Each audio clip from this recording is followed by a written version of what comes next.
gentleness, maybe looking at gentleness, I think a good way to understand what gentleness is looking at what it isn't.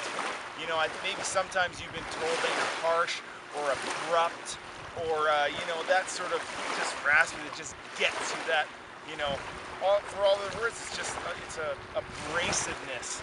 And what the fruit of the Spirit isn't is that abrasive, rough sort of, just kind of takes you, rubs you the wrong way.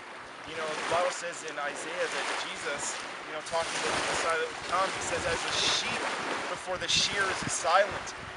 He was gentle even as he was being led to death. He wasn't he wasn't roaring, he wasn't going after him. We didn't see him there in that moment as the Lion of the tribe of Judah. We saw him as the Lamb that was slain before the foundations of the world were laid. He was gentle. He was gentle in spirit and lowly in heart. Being gentle, I think of the fact that people look for, when they're trying to hear the will of God, they look for those big signs. They look for that abrasive, rash, just big sign from God about what they're supposed to do.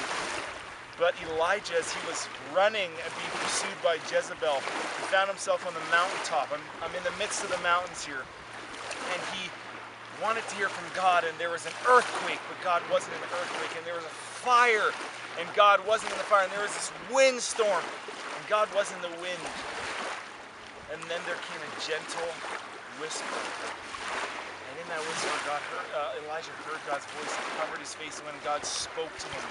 The fruit of the Spirit is gentleness. The evidence of the Spirit coming out of you is that gentleness, that softness. Not that brash, harsh abrasiveness, but it's a gentleness towards people. A soft answer turns away wrath.